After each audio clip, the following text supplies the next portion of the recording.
আসসালামু আলাইকুম। 11 অধ্যায়ের টাইপ ভিত্তিক এমসিকিউ সমাধানে তোমাদের সকলকে স্বাগতম।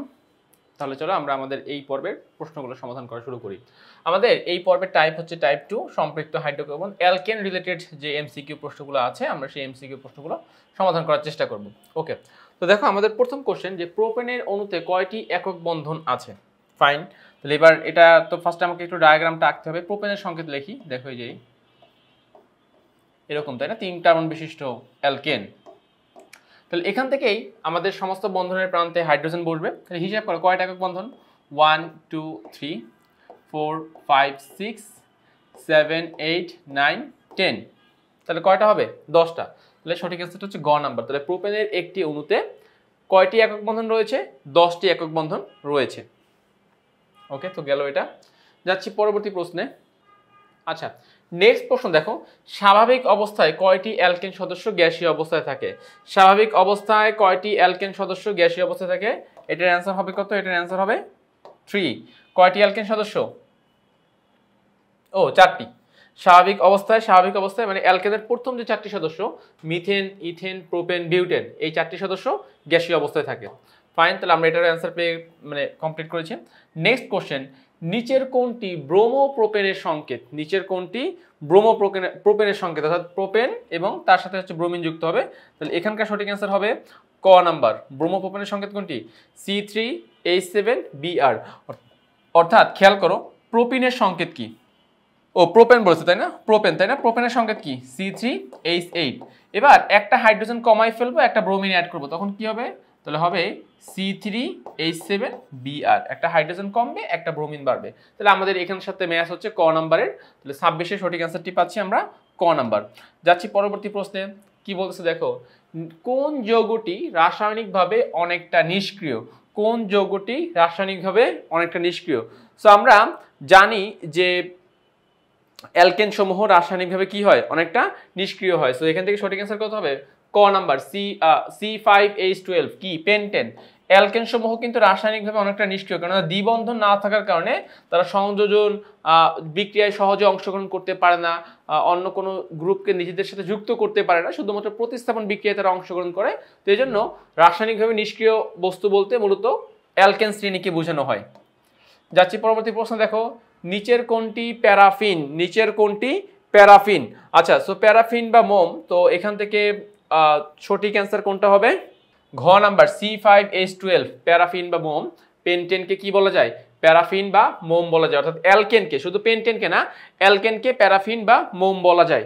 ঠিক আছে, বাকিগুলো এটা হচ্ছে অ্যালকোহল, এটা লবণ, এটা অ্যালডিহাইড। তো আমরা জানি অ্যালকেনকে প্যারাফিন বা মোম বলা যায়।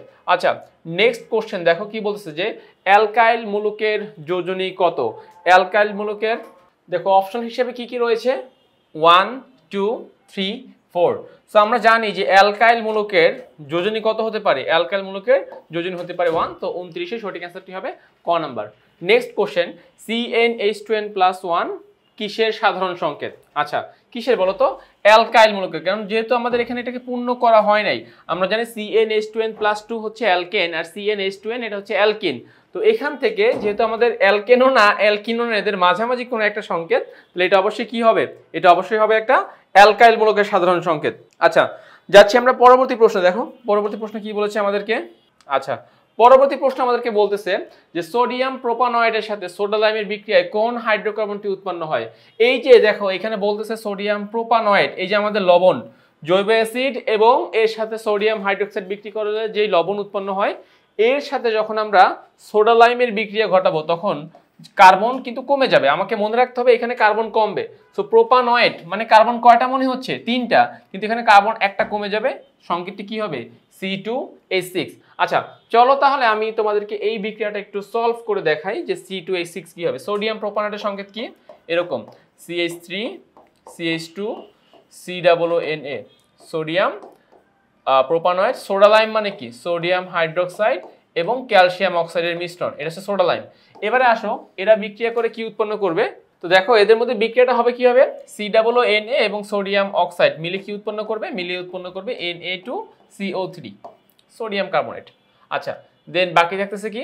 বাকি থাকতেছে এখানে থাকতেছে CH3, তাহলে নাও CH3, আর এখানে বাকি থাকতেছে CH2, আর এখানে আছে এই হাইড্রোজেন, তাহলে CH2 আর হাইড্রোজেন মিলে কি উৎপন্ন হবে CH3 তাহলে CH3 বন্ধন CH3 ঠিক আছে ওকে তাহলে আমি এখান থেকে উৎপন্ন করতে পারতেছি অ্যালকেন আচ্ছা তাহলে আমাদের এখানে সঠিক অ্যান্সার আমরা নিব C2H6 গেল এটা যাচ্ছি পরবর্তী প্রশ্নে কি বলছে দেখো যে RCOONA এখানে দেখো RCOONA plus sodium hydroxide A plus sodium carbonate এখন বলতেছে যে এই যৌগটির আণবিক ভর কত এই যৌগটির আণবিক ভর কত তাহলে ফার্স্টে আমাকে বের করতে হবে এই যৌগটা আসলে কে এখন এইখানে R এর জায়গায় পরিচয় বলে দিচ্ছে দেখো R এর পরিচয় কি C2H5 খেয়াল করো C2H5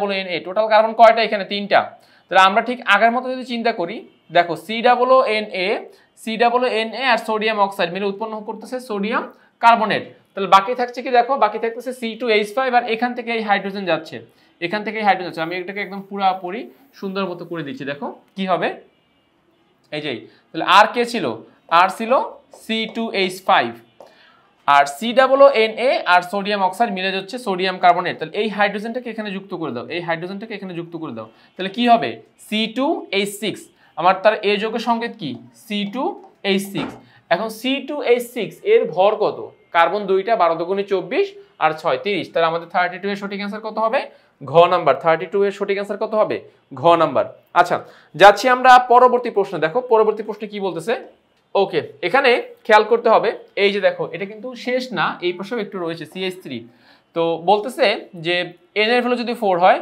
উক্ত বিক্রিয়ায় বিক্রিয়ক লবণটির নাম কি এই যে বিক্রিয়ক লবণ আর এই লবণটার নাম কি এখানে আমাকে বলতেছে কি দেখো n এর ভ্যালু কত 4 n এর ভ্যালু 4 তাহলে r এর সাধারণ সংকেত বলে দিচ্ছে আর বলতেছে n এর ভ্যালু 4 তাহলে এখানে যদি আমরা n এর ভ্যালু 4 নেই তাহলে কত হবে C4H9 খেয়াল করো C4H9 হ্যাঁ তাহলে CnH2n + 1 C4H9 বন্ধন COONA তাহলে এইভাবে আমরা কি উৎপন্ন করতে পারবো তাহলে 4টা কার্বন আর এক মোট কয়টা কার্বন হয় 5টা কার্বন তো এখানে বলতেছে যে সোডিয়াম পেন্টানয়েড যেহেতু কার্বন 5টা হয়ে যাচ্ছে আমার আর এর মধ্যেই 4টা কার্বন দেখো n এর ভ্যালু 4 আর এর মধ্যেই আমি 4টা কার্বন পাচ্ছি নতুন করে আবার COONA সো 5টা কার্বন তাহলে টোটাল কার্বন 5টা 5 কার্বন বিশিষ্ট সোডিয়াম লবণ নাম কি হবে সোডিয়াম পেন্টানয়েড ওকে সো এটাও আমরা এখান থেকে কমপ্লিট করে ফেলতে পারলাম যাচ্ছি আমরা নেক্সট প্রশ্ন দেখো এবারে আসো নেক্সট প্রশ্ন কি বলতেছে আমাদেরকে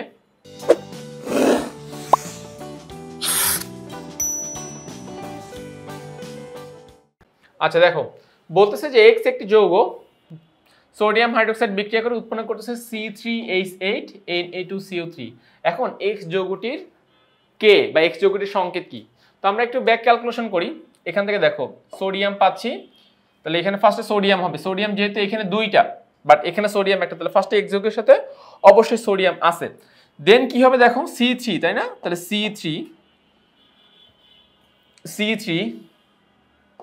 H কত H7 COO এটা হচ্ছে X যৌগের সংকেত আমি কিভাবে বুঝলাম এখানে ফলো করো OH মূলক রয়েছে তাই না তাহলে C3H7COO এটা হবে X যৌগের সংকেত এটার নাম কি সোডিয়াম বিউটানয়েড গ নাম্বারটা আমাদের এখান থেকে অ্যান্সার হয়ে যাবে সোডিয়াম বিউটানয়েড আচ্ছা তোমাদেরকে আমি এখানে একটা শর্টকাট শিখিয়ে দিই শর্টকাটটা এরকম যে এখানে যত কার্বন বিশিষ্ট অ্যালকেন পাবা এখানে তার থেকে এক বেশি ধরবা আর এখানে যত কার্বন বিশিষ্ট লবণ পাবা এখানে তার থেকে এক কম ধরবা অর্থাৎ উৎপাদে যা পাবো বিক্রিয়কে তার থেকে এক বেশি অথবা বিক্রিয়কে যা পাবো উৎপাদে তার থেকে এক কম মানে কি কম এক কার্বন সংখ্যা কম তাহলে এখান থেকে আমরা এইভাবে অ্যান্সারগুলো বের করে ফেলতে পারবো আচ্ছা নেক্সট প্রশ্ন দেখো নেক্সট প্রশ্নে কি বলতেছে যে CnH2n+1 বন্ধন COONA প্লাস সোডিয়াম হাইড্রোক্সাইড বিক্রিয়া করে X এবং সোডিয়াম কার্বনেট উৎপন্ন করেছে এখানে n এর মান 2 হলে X যৌগটিকে দেখো প্রশ্ন বলতেছে যে n এর মান যদি 2 হয় যদি আমি এখানে C2 বলি এভাবে যদি আমি বলি যে এটা হচ্ছে C2 এটা হবে C2H5 COONA তাহলে কি হচ্ছে নামটা কি হচ্ছে সোডিয়াম প্রোপানয়েড দুইটা হলেও কিন্তু এই একটা কার্বন এসে বেড়ে যাচ্ছে সোডিয়াম প্রোপানয়েড তাহলে এখান থেকে কি একটা কার্বন কমে যাবে তাহলে দেখো কি হবে C2H6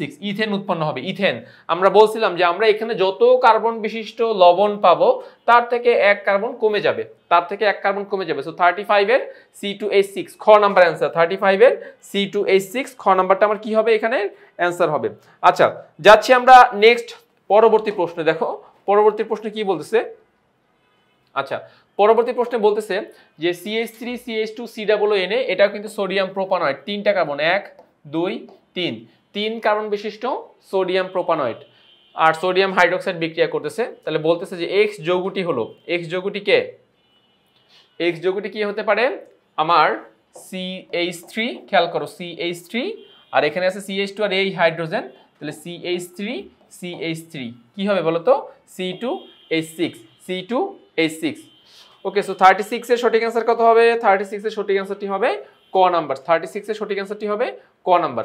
আচ্ছা এবারে দেখো এখানে প্রশ্ন শেষ না, আবার X যৌগ সম্পর্কে আমাকে তথ্য বলতেছে আর কি। X যৌগ বলতে কি, C2H6 সম্পর্কে এখানে তথ্য দিচ্ছে, C2H6 সম্পর্কে আমাকে এখানে তথ্য দিচ্ছে। কি বলতেছেন খেয়াল করো, X যৌগ ক্লোরিনের সাথে বিক্রিয়ায় তৈলাক্ত পদার্থ উৎপন্ন করে, এটা সত্য। X যৌগ ক্লোরিনের সাথে বিক্রিয়া করে তৈলাক্ত পদার্থ উৎপন্ন করে, এটা তো দেখো এটা আসলে হবে না, এটা একটু মিস্টেক হয়ে গিয়েছে, এটা আসলে প্রথমটা মিথ্যা। বলতেছি কি দেখো, ক্লোরিনের সাথে বিক্রিয়ায় তৈলাক্ত পদার্থ উৎপন্ন করে, যেহেতু আমাদের X যৌগটি ছিল একটি অ্যালকেন, আর অ্যালকেনরা তো আর সংযোজন বিক্রিয়ায় অংশগ্রহণ করতে পারে না, আমরা মূলত তৈলাক্ত পদার্থ উৎপন্ন করতে পারে যারা অ্যালকিন তারা, তাহলে প্রথম অপশনটি আমরা নিব না। পরেরটি কি বলছে দেখো, সম্পৃক্ত মুক্ত শিকল হাইড্রোকার্বন, নিয়ে সম্পৃক্ত এবং মুক্ত শিকল আর কক্ষ তাপমাত্রায় গ্যাসীয় থাকে। আমাদের যৌগটি কি ছিল বলতো, আমাদের X যৌগটি ছিল C2H6, তার মানে ইথেন, ইথেন কি কক্ষ তাপমাত্রায় গ্যাসীয়, তাহলে এখান থেকে আমাদের প্রথম অপশনটি মিথ্যা, বাকি দুইটি কি সত্য, বাকি দুইটি সত্য। সো 2 এবং 3 সত্য যদি হয় তাহলে এখান থেকে আমরা নিব গ নাম্বারটা সঠিক অ্যান্সার। সঠিক অ্যান্সারটি কত হবে, সঠিক অ্যান্সারটি হবে গ নাম্বার। আচ্ছা এবারে দেখো নেক্সট প্রশ্ন কি বলতেছে যে নিচের কোন বিক্রিয়া হতে সোডিয়াম কার্বনেট পাওয়া যাবে, নিচের কোন বিক্রিয়া হতে সোডিয়াম কার্বনেট পাওয়া যাবে। তো এখান থেকে আমরা নিতে পারি ডিকার্বক্সিলেশন বিক্রিয়া। দেখো ডিকার্বক্সিলেশন বিক্রিয়ায় কিন্তু আমরা সোডিয়াম কার্বনেট তৈরি করতে পারি। সোডিয়াম কার্বনেট তৈরি হয় কোন বিক্রিয়ার মাধ্যমে, ডিকার্বক্সিলেশন বিক্রিয়ার মাধ্যমে সোডিয়াম কার্বনেট তৈরি হয়।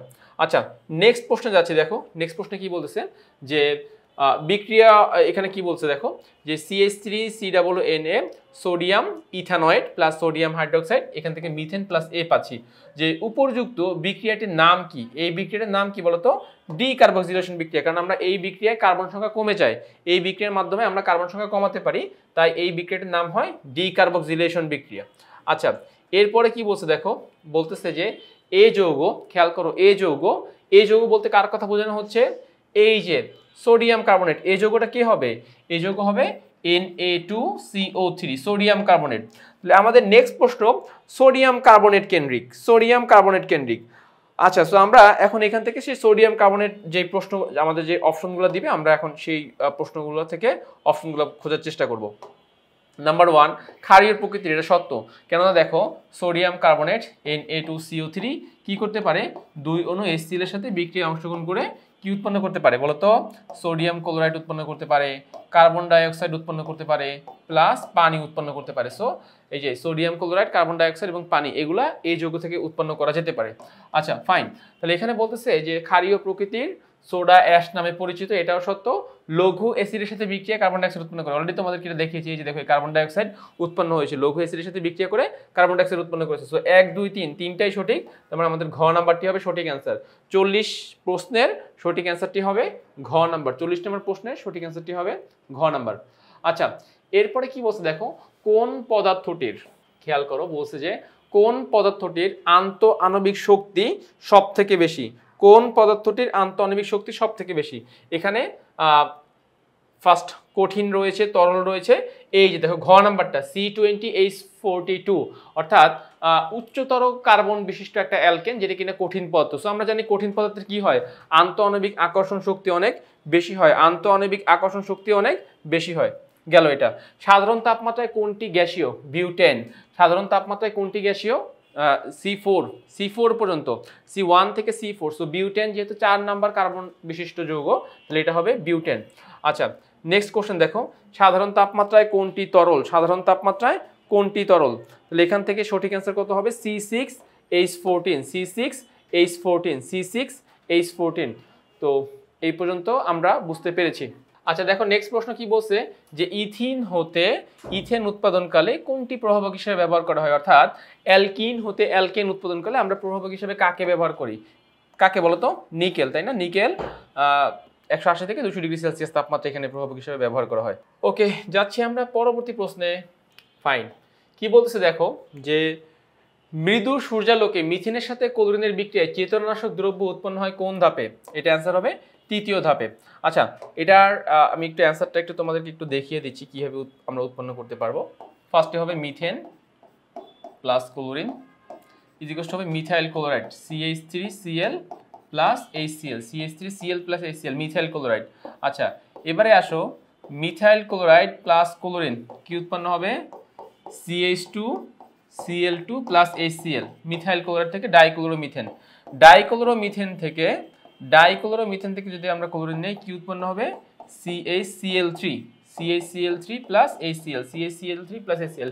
এই যে ট্রাইক্লোরোমিথেন এইটাই কি বলতো চেতনানাশক বা ক্লোরোফর্ম যেটাই বলুক না কেন, তা আমাদের এটা কোন ধাপে উৎপন্ন হচ্ছে? তৃতীয় ধাপে উৎপন্ন হচ্ছে। আচ্ছা, নেক্সট কোশ্চেন কি বলতেছে দেখো। নেক্সট কোশ্চেন বলতেছে যে C4H10 যৌগটি নাম্বার 1 বিউটেন। হ্যাঁ, এটা একটা অ্যালকেন, 4 কার্বন বিশিষ্ট অ্যালকেন বিউটেন। 2 নম্বরে বলতেছে আণবিক ভর 58। দেখি তো কত হয়, তাহলে 4 বারং কত হয়? 48। 48 10 কত হয়? 58। ইয়েস, তাহলে 2 নম্বরটা সত্য, আণবিক ভর 58। আর 3 নম্বর বলতেছে কার্বন কার্বন দ্বিবন্ধন বিদ্যমান। অ্যালকেনে কি কখনো কার্বন কার্বন দ্বিবন্ধন হবে?